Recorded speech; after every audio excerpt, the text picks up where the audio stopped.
L'échiquier international, soyez les bienvenus. L'agression américano-sioniste contre l'Iran va-t-elle reprendre? En attendant, les yeux du monde entier sont rivés sur le détroit d'Ormuz, corridor large de moins de 100 km, et si important pour l'économie mondiale. Le blocus met le marché du pétrole au conditionnel. Des prix de l'énergie non maîtrisés menaceraient également l'approvisionnement des engrais, si essentiels à l'agriculture. Engrais dérivés du pétrole, on le rappelle, avec un conflit qui perdure, c'est toute la chaîne d'approvisionnement des engrais qui serait et qui est perturbée. La sécurité alimentaire mondiale s'en trouverait en suspens, notamment en Asie et en Afrique. Tension au détroit d'Ormuz, quelles perspectives pour l'agriculture et l'alimentation mondiale? On en parle et c'est tout de suite.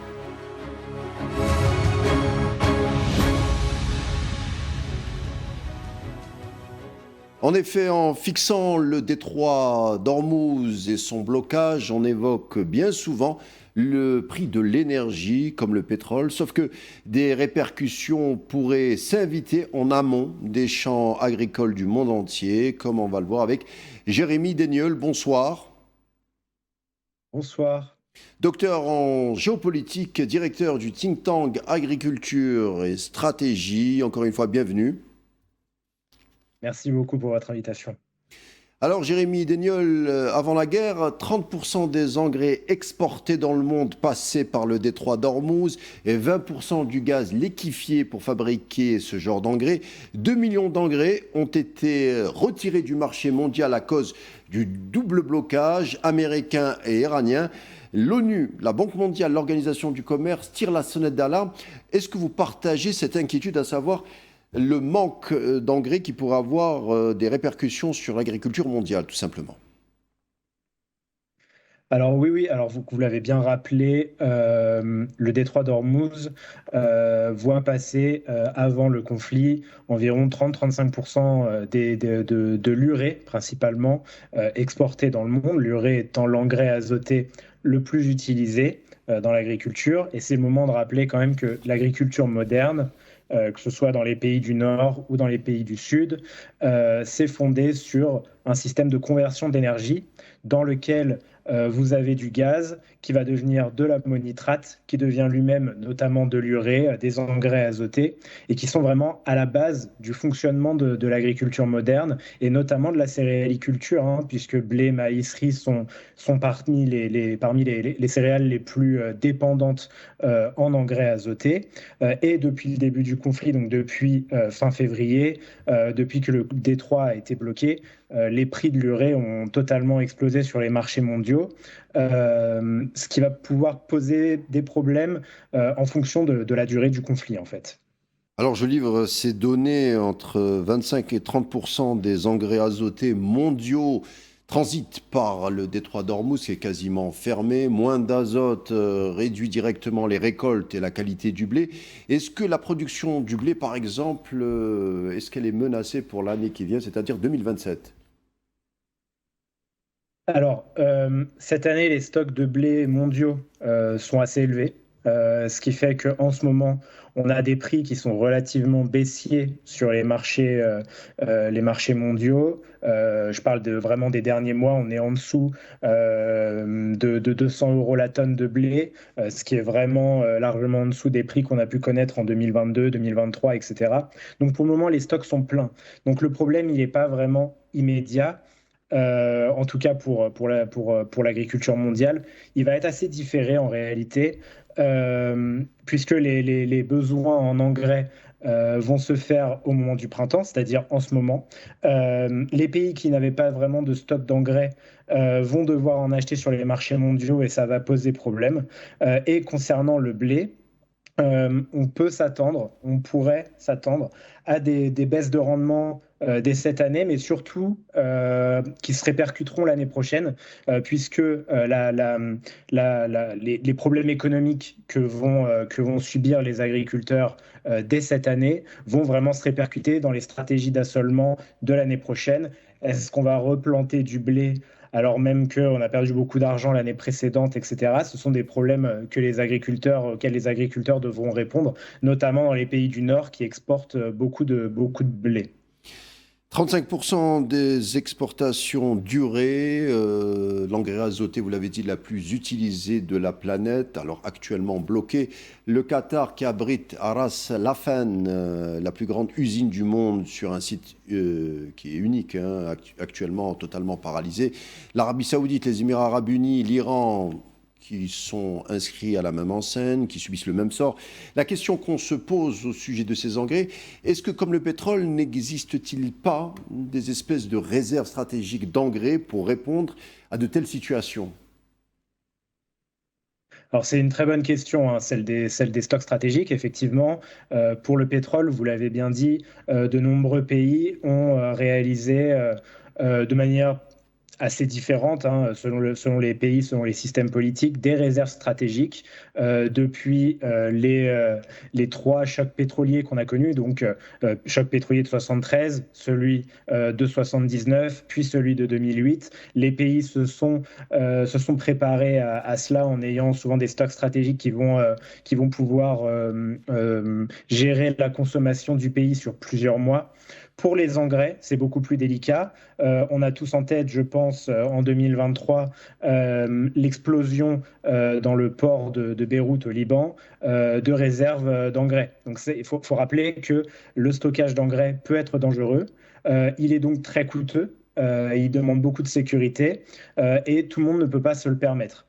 Aujourd'hui, il y a quand même des stocks de report, on va dire, qui existent, donc qui ne sont pas des stocks stratégiques à proprement parler. Les stocks de report vont gérer des problèmes d'approvisionnement de quelques semaines, grand maximum.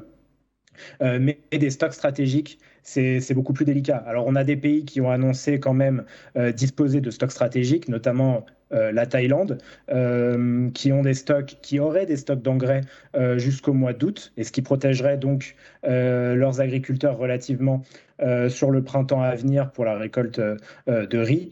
Mais c'est pas du tout le cas partout, et c'est pas du tout une pratique qui est très développée, on va dire, à l'échelle mondiale. Alors, qui Donc on ne peut dit, pas vraiment compter sur ça.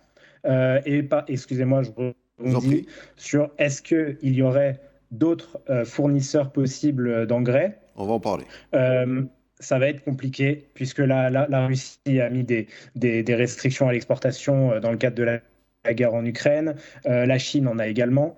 Donc on peut se reporter sur des pays notamment d'Afrique du Nord ou du Nigeria. Euh, mais à très court terme, c'est quand même très compliqué, surtout à cause des prix et des problèmes d'approvisionnement.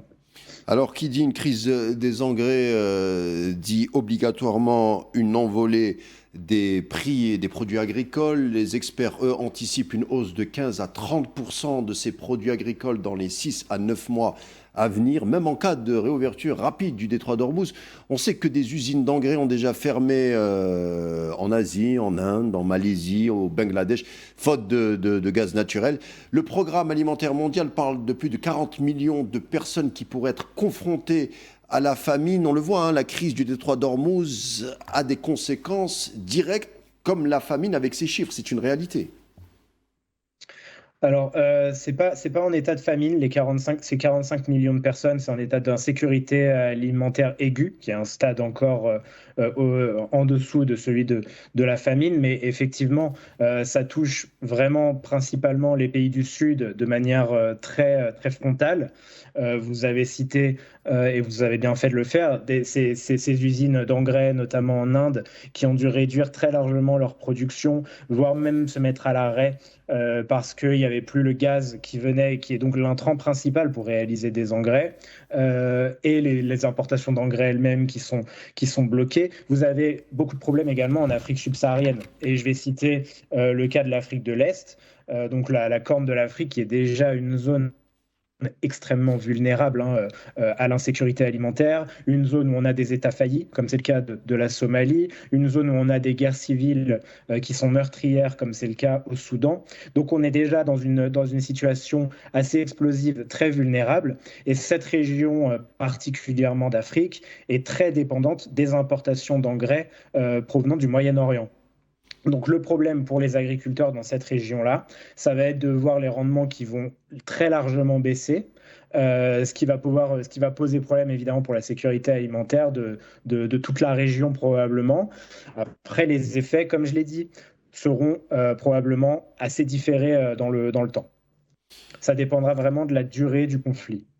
Mais on se pose la question, est-ce qu'on n'est pas devant une crise mondiale? On a parlé de l'Inde, par exemple, dont des programmes nationaux de sécurité alimentaire pourraient être menacés. L'Inde, on le rappelle, représente l'un des plus grands marchés d'engrais au monde. On peut parler également de l'Égypte, qui, elle, le pays est privé aussi de ses importations gazière israélienne se tournerait vers le marché du GNL, bien plus coûteux pour le Caire. Donc le pays pourrait se retrouver avec une envolée des prix du blé. On en avait parlé il y a quelques mois de la crise du blé en Égypte. En tout cas, cela rappelle des mauvais souvenirs au pays avec les fameuses émeutes du pain en 2017. Est-ce qu'on pourrait voir le même scénario se répercuter en Égypte ou peut-être sous d'autres aspects, en Inde, au Bangladesh, au Sri Lanka? Enfin, c'est de cela dont on s'inquiète surtout avec cette crise des engrais. Oui, alors c'est une bonne question et à la fois c'est une question à laquelle il est très difficile de répondre, bien sûr. Les émeutes de la faim, donc, qui ont émaillé tout le continent africain et une partie de l'Asie en 2007, ont été effectivement causées par une hausse des prix initialement du pétrole, puis de l'alimentation, hein, dans le cadre de la crise économique mondiale. Alors aujourd'hui, est-ce qu'on pourrait arriver vers le même scénario? Il faut déjà rappeler quand même, et je l'ai dit déjà au début, mais que les prix actuellement de l'alimentation, et notamment du blé, qui est un peu un baromètre important quand même sur les marchés mondiaux, sont à relativement bas grâce à des stocks qui sont assez élevés. Donc pour le moment, on n'a pas vraiment ce genre de problème. La comparaison, elle serait plutôt avec 2022. 2022, guerre en Ukraine, on a la mer Noire qui est bloquée, on a toute une partie des exportations mondiales de céréales qui sont bloquées en mer Noire et qui allaient principalement à destination de l'Afrique, notamment de l'Égypte. On n'a pas vu d'émeute de la faim à ce moment-là. Les pays ont été relativement résilients, mais ça a causé quand même une hausse de la faim à l'échelle mondiale. Là, le PAM, la FAO s'attendent également à des résultats assez similaires. Est-ce que ça causera des troubles sociopolitiques? Ça dépend vraiment beaucoup des pays. Pour ce qui est de l'Égypte, il y a quand même une vulnérabilité vraiment structurelle, vous l'avez dit, sur les engrais. Le pays est extrêmement dépendant des importations de gaz qui se faisaient en provenance d'Israël auparavant. Aujourd'hui, ça s'est répercuté vers les pays du Golfe. Donc aujourd'hui, on voit bien le problème. Il faudra voir si le conflit perdure encore plusieurs semaines, plusieurs mois, le blocage. C'est là que ça va commencer à se répercuter de manière très sérieuse sur les rendements des pays du Sud, sur le revenu des agriculteurs dans les pays du Sud et notamment la vallée du Nil. Et là, oui, on pourrait éventuellement avoir des problèmes dans le cadre où les exportateurs pourraient voir également, mais là on est vraiment sur de l'hypothétique à moyen terme, voir leur rendement potentiellement baisser parce que les agriculteurs feraient l'impasse sur une partie de la fertilisation de leur champ pour des raisons économiques en fait. On reste en Afrique où 5 pays sont en premier ou seraient en première ligne d'inquiétude selon les données de la CNUSED. CNUSED, c'est la Conférence des Nations Unies sur l'environnement et le développement. On parle de pays africains qui dépendent des importations en provenance du Golfe, hein. Il y a des pays qui sont d'emblée ou qui seraient vulnérables, comme le Soudan. 54% de ces importations d'engrais donc par voie maritime viennent du Golfe. On a la Tanzanie avec 31%, la Somalie 30%, le Kenya 26% et enfin le Mozambique 22%. Des pays qui pour une majorité n'ont pas les moyens de se fournir ou de changer rapidement de fournisseurs, ni les infrastructures d'ailleurs logistiques pour se retourner vers d'autres fournisseurs. Ce sont des pays africains qui objectivement se préparer à vivre des tensions certaines. C'est des tensions un peu particulières parce que c'est là où des diplomates sont plutôt démunis. Il n'y a pas de solution politique, puisque ça touche vraiment à la sécurité alimentaire, à la souveraineté alimentaire surtout. Alors, bah oui, alors déjà, il faut rappeler qu'à l'échelle du continent africain, l'Afrique importe 80-90% de ses besoins en engrais minéraux, donc la dépendance est quasi totale. Pour l'Afrique de l'Est, c'est encore pire, vous l'avez rappelé, pour le Soudan, c'est aussi le cas pour la Somalie, c'est aussi le cas pour le Kenya, pour la Tanzanie. Et effectivement, on risque d'avoir de vrais problèmes dans ces pays du fait de la guerre au Moyen-Orient. Comme vous l'avez dit, c'est très compliqué de trouver des chemins alternatifs, des chemins logistiques alternatifs parce que les coûts explosent évidemment. Les temps de trajet sont beaucoup plus longs, etc. Donc ça va devenir très compliqué. Plus les semaines vont passer, plus les taux, a priori, va se resserrer. Et surtout, un déblocage, imaginons un déblocage d'Ormuz dans la semaine, ne signifierait pas un retour à la normale immédiat. Encore une fois, là aussi, les effets seraient assez différés dans le temps. Donc ça, il faut le garder en tête. C'est pas avec un claquement de doigts qu'on va régler la situation. Ce qu'il faut rappeler également, c'est que l'Afrique fait déjà partie des régions du monde dans laquelle on consomme le moins d'engrais par hectare. Donc, une région qui est déjà assez fragile sur la question des rendements et de la productivité, et dans une situation où l'approvisionnement en engrais est stoppé ou très fortement ralenti, les problématiques sur les rendements vont être vraiment très importantes. Jérémy Deniol, est-ce qu'on n'aurait pas des produits ou des matières qui pourraient remplacer ces engrais azotés ou qui pourraient entrer dans la fertilisation des cultures? On parle souvent de l'acide sulfurique ou du soufre. Est-ce que cela peut remplacer un tout petit peu ces engrais azotés dont on parle? Alors, ça dépend si on se place à court, moyen, long terme. Vous parlez Pour du pallier à soufre. Le l'urgence soufre, déjà. ouais. Bah, le soufre, il sert déjà. Alors déjà, le soufre est en problème, vit des problèmes également à Hormuz, hein, puisque une bonne partie du soufre qui passe sur les marchés mondiaux passe par Hormuz. Le soufre, il est ensuite utilisé pour réaliser notamment des engrais phosphatés. Donc il va y avoir des problèmes également. Et d'ailleurs, au Maroc, qui produit beaucoup d'engrais phosphatés, des usines ont été mises à l'arrêt parce qu'il y a des problèmes d'approvisionnement en soufre. Donc, à très court terme, ça va être vraiment compliqué de se passer des engrais azotés qui sont vraiment l'épine dorsale de l'agriculture moderne, très clairement. Euh, Là, c'est vraiment, on se place plutôt sur du moyen long terme où on va essayer de chercher des solutions de transition pour que l'agriculture moderne, on va dire, dépende moins d'énergie fossile, parce qu'il n'y a pas que les engrais qui sont problématiques, il y a également toute la question du pétrole, on n'en a pas trop parlé, mais évidemment, quand vous êtes un agriculteur, vous devez à la fois nourrir votre plante, pour ça vous allez utiliser des engrais azotés, mais vous devez aussi nourrir votre tracteur, pour ça vous allez utiliser de l'essence, et les cours du pétrole ayant explosé évidemment depuis le début de la crise, c'est tous les coûts de production qui vont augmenter de manière significative et qui se répercutent à un moment ou à un autre sur le consommateur final. Et dans ces pays du Sud, on a notamment en Afrique subsaharienne, des gens qui sont déjà en situation de vulnérabilité alimentaire. Pour des pays d'Afrique du Nord qui possèdent des systèmes de subvention assez importants et bien mis en place, ça pourra permettre de retarder les effets ou de diminuer les effets sur les populations les plus sensibles. Par contre, ça va représenter un surcoût important pour l'État. Et selon les États, comme c'est le cas en Égypte, ça peut poser problème puisque l'Égypte vit quand même beaucoup à crédit aujourd'hui.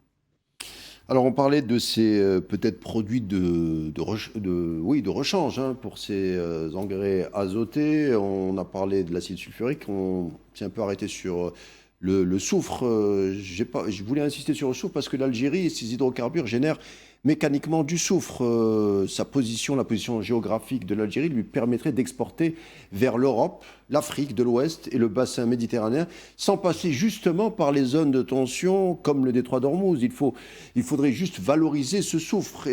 Et en plus, la demande mondiale est là. Est-ce que l'Algérie, selon vous, peut jouer un rôle dans cette crise?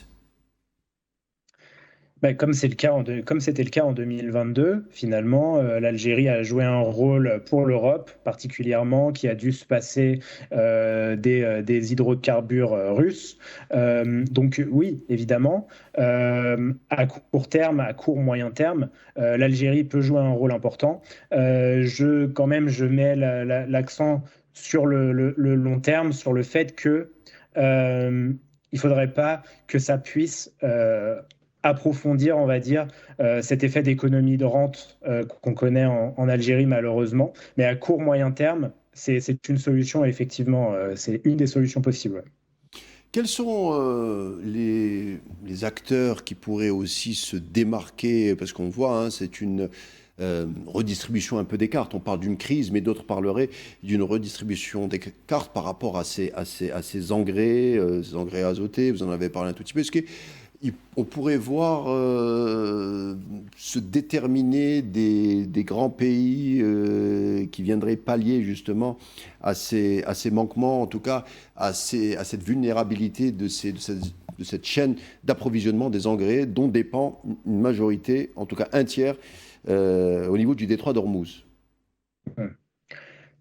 Bah, actuellement et à court moyen terme, il n'y a pas vraiment de plan B. Alors, on a parlé de l'Algérie qui a quand même des hydrocarbures qu'elle peut valoriser en ce moment sur les marchés mondiaux et qui pourrait lui permettre d'ailleurs de réaliser des réserves qui seraient importantes au moment d'importer de la nourriture dont les prix pourraient augmenter sur les prochains mois et sur l'année prochaine.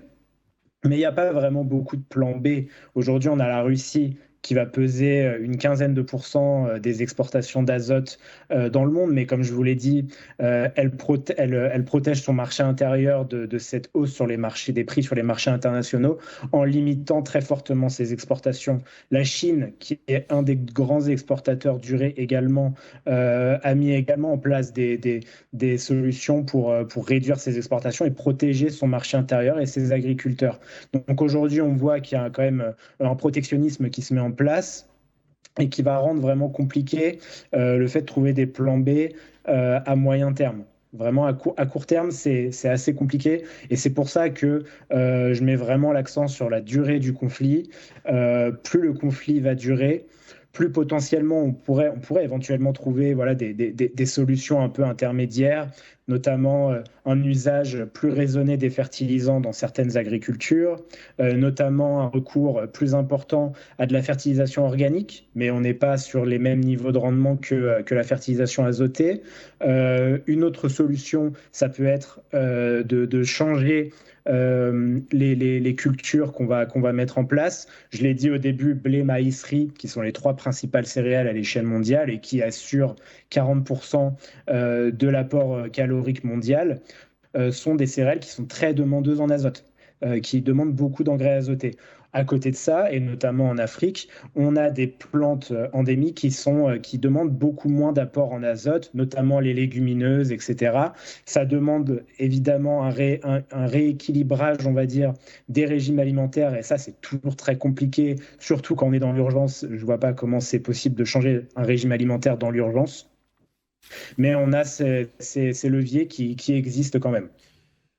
Jérémy Daniel, est-ce que cette crise du détroit d'Ormuz, avec les hydrocarbures, la tension sur les marchés, son corollaire, la tension avec les engrais, est-ce que ce n'est pas un symptôme? Est-ce que ce n'est pas en train de hâter définitivement la mort de la mondialisation? Je m'explique.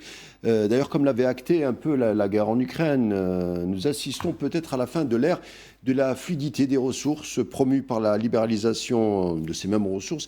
Est-ce que finalement, ça ne touche pas également à la sécurité alimentaire qui serait une variable d'ajustement comme une autre? Il n'y aurait plus de fluidité de ces ressources. Est-ce qu'on ne vit pas une nouvelle ère? Oui, totalement. Enfin, moi, je suis assez d'accord avec ce que vous venez de dire, hein, qui peut se discuter, mais moi, je suis assez d'accord avec cela. Surtout que ce désordre mondial provient quand même en bonne partie du pays qui avait façonné l'ordre mondial à la suite de la Seconde Guerre mondiale, les États-Unis, qui jouent même contre leurs propres règles aujourd'hui avec Donald Trump. Donc clairement, on a une fragmentation de plus en plus importante de la mondialisation.